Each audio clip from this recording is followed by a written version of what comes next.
মধ্যপ্রাচ্যে যুদ্ধ যত বাড়ছে, আমেরিকার অস্ত্র আর তেলের দোকানে তত লম্বা হচ্ছে ক্রেতার লাইন। আর ট্রাম্প এমনভাবে কথা বলছেন যেন পারস্য উপসাগর এখন কোনো আন্তর্জাতিক জলপথ নয়, বরং জলদস্যুদের খাজনার ঘাট।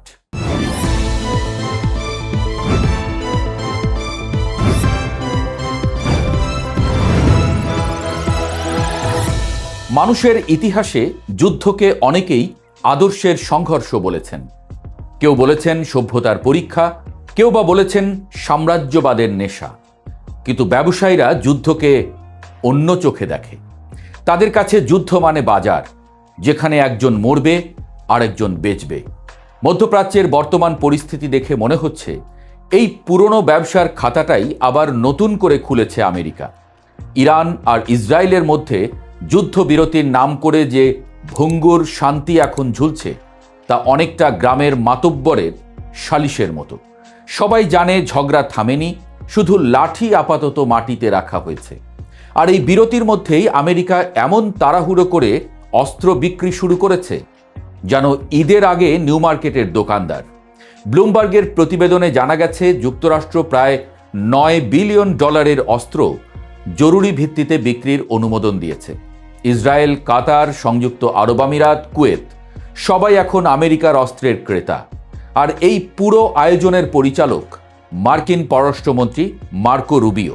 কংগ্রেসের দীর্ঘ পর্যালোচনার নিয়মকে পাশ কাটিয়ে তিনি বিশেষ ক্ষমতা ব্যবহার করেছেন।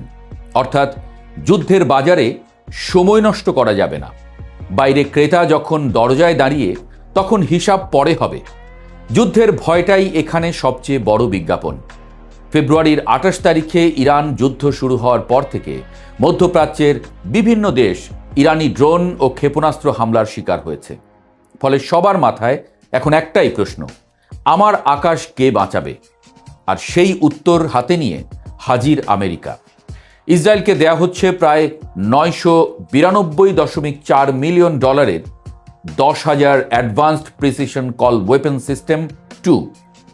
নাম শুনলেই বোঝা যায় এটা কোনো সাধারণ বোমা নয়, যেন আধুনিক যুগের শিকারী বাজ পাখি। এই অস্ত্র বানায় বিই সিস্টেমস। কাতারও একই সংখ্যক অস্ত্র পাচ্ছে।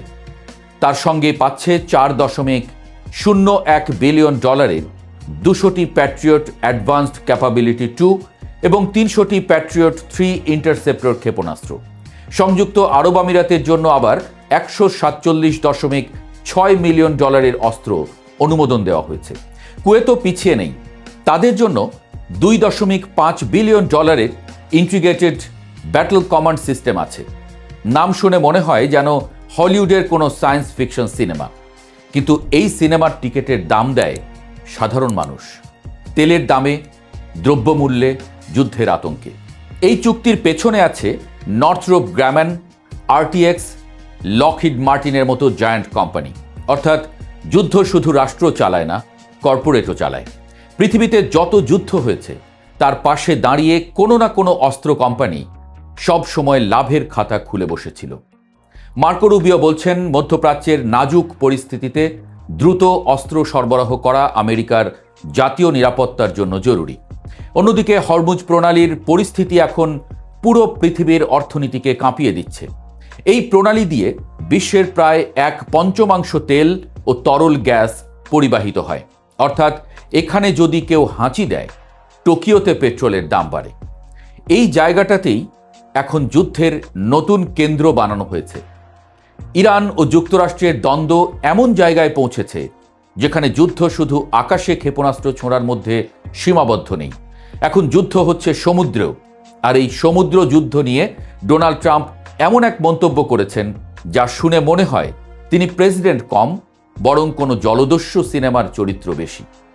তিনি বলেছেন, ইরানের বিরুদ্ধে অবরোধ কার্যকর করতে গিয়ে মার্কিন নৌবাহিনী এখন অনেকটা জলদস্যুদের মতো কাজ করছে। সম্প্রতি একটি ইরানি জাহাজ জব্দ করার বর্ণনা দিতে গিয়ে ট্রাম্প বলেন, আমরা জাহাজটি দখল করেছি, এর মালপত্র এবং তেলও আমাদের নিয়ন্ত্রণে নিয়েছি। এটি বেশ লাভজনক ব্যবসা। এমন স্বীকারোক্তি সাধারণত সিনেমার ভিলেনরা দেয়, কিন্তু এখানে সেটা বলছেন একজন মার্কিন প্রেসিডেন্ট। পৃথিবীর সবচেয়ে শক্তিশালী দেশের নেতা যদি নিজেই বলেন আমরা জলদস্যুর মতো কাজ করছি, তাহলে আন্তর্জাতিক আইনের অধ্যাপকরা নিশ্চয়ই এখন মাথায় বরফ দিচ্ছেন। টাইমসের প্রতিবেদনে বলা হয়েছে, ট্রাম্পের এই বক্তব্য আন্তর্জাতিক জলসীমায় মার্কিন কার্যক্রম নিয়ে নতুন বিতর্ক তৈরি করেছে। কিন্তু ট্রাম্পের ভাষা শুনলে মনে হয় তিনি বিতর্ক নয়, বরং ব্যবসার হিসাবটাই বেশি বুঝছেন। তিনি আবার B-2 বোমারু বিমান ব্যবহারের যৌক্তিকতাও ব্যাখ্যা করেছেন। তার মতে, ইরানের পারমাণবিক কর্মসূচি ধ্বংস করতে এই অভিযান জরুরি ছিল, নইলে ইরান পারমাণবিক অস্ত্র বানিয়ে পুরো মধ্যপ্রাচ্য এবং ইউরোপ ধ্বংস করে ফেলত। কথাটা এমনভাবে বলা হচ্ছে যেন আমেরিকা পৃথিবীর একমাত্র নৈতিক অভিভাবক। তবে ট্রাম্পের অভিযোগ, ইরানের নেতৃত্বে এখন 3 থেকে 4টি আলাদা গোষ্ঠী আছে, যারা সবাই চুক্তি করতে চায় কিন্তু নিজেদের মধ্যেই একমত হতে পারছে না। অর্থাৎ তেহরানের রাজনীতি এখন এমন এক সংসার যেখানে সবাই বিয়ে করতে রাজি, কিন্তু কনের নাম নিয়ে ঝগড়া চলছে। এদিকে পারস্য উপসাগরে মার্কিন নৌ অবরোধ 3য় সপ্তাহে ঢুকে গেছে। হরমুজ প্রণালী দিয়ে পণ্যবাহী জাহাজ চলাচল মারাত্মকভাবে বিঘ্নিত হচ্ছে। ইরান পাল্টা কৌশল হিসেবে বিদেশি জাহাজের চলাচল সীমিত করেছে, নিজেদের জাহাজ চলতে দিচ্ছে, বাকিদের জন্য রাস্তা প্রায় বন্ধ। ইরানের প্রেসিডেন্ট মাসুদ পেজেশকিয়ান এই পরিস্থিতিকে অসহনীয় বলেছেন, কারণ বন্দরগুলোর উপর চাপ বাড়ছে। অথচ এর মধ্যেই ইরান আগে প্রস্তাব দিয়েছিল হরমুজ দিয়ে চলাচলকারী জাহাজের উপর টোল বসানো হোক, অনেকটা গ্রামের ফেরিঘাটে ইজারা বসানোর মতো। কিন্তু ওয়াশিংটন সেটা মানেনি, কারণ টোল দিলে লাভ যাবে ইরানের ঘরে, আর অবরোধ দিলে লাভ যাবে আমেরিকার দিকে। এই পুরো যুদ্ধের আরেকটা মজার দিক হচ্ছে, যেখানে মধ্যপ্রাচ্যের দেশগুলো আতঙ্কে কাঁপছে, সেখানে আমেরিকার তেল ব্যবসা ফুলে ফেঁপে উঠছে। যুদ্ধের কারণে মধ্যপ্রাচ্য থেকে জ্বালানি সরবরাহ ব্যাহত হয়, যুক্তরাষ্ট্রের তেলের চাহিদা হঠাৎ বেড়ে গেছে। দ্বিতীয় বিশ্বযুদ্ধের পর এই প্রথম এমন অবস্থা তৈরি হয়েছে যেখানে যুক্তরাষ্ট্রের অপরিশোধিত তেল রপ্তানি প্রায় আমদানিকে ছাড়িয়ে গেছে। অর্থাৎ আমেরিকা এখন নিট রপ্তানিকারক হওয়ার খুব কাছাকাছি।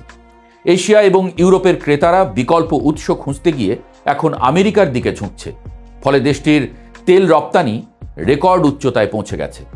গত সপ্তাহে যুক্তরাষ্ট্রের নিট আমদানি কমে দৈনিক মাত্র 66,000 ব্যারেলে নেমে এসেছে, আর একই সময়ে রপ্তানি বেড়ে দাঁড়িয়েছে দৈনিক 52 লাখ ব্যারেলে। সবচেয়ে মজার তথ্য হলো, সর্বশেষ 1943 সালে যুক্তরাষ্ট্র নিট তেল রপ্তানিকারক ছিল। অর্থাৎ দ্বিতীয় বিশ্বযুদ্ধের সময়কার অবস্থার সঙ্গে আজকের যুদ্ধ পরিস্থিতির মিল খুঁজে পাওয়া যাচ্ছে। রিস্টার্ড এনার্জির ভাইস প্রেসিডেন্ট ইয়ানিভ শাহ বলেছেন, ইউরোপ ও এশিয়ার ক্রেতারা এখন তেলের জন্য আরও দূরে যাচ্ছে। পরিবহন খরচ বাড়লেও উপায় নেই। গ্রিস এই প্রথম যুক্তরাষ্ট্রের অপরিশোধিত তেল কিনেছে।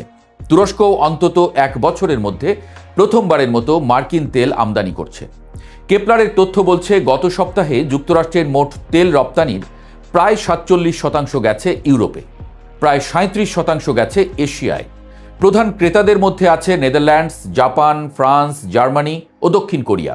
অর্থাৎ যুদ্ধটা হচ্ছে মধ্যপ্রাচ্যে, কিন্তু ক্যাশমেমো কাটছে টেক্সাসে। মধ্যপ্রাচ্যের সরবরাহ বিঘ্নিত হওয়ায় ব্রেন্ট ও ওয়েস্ট টেক্সাস ইন্টারমিডিয়েট তেলের দামের ব্যবধান ব্যারেল প্রতি $20.69 পর্যন্ত উঠে গেছে।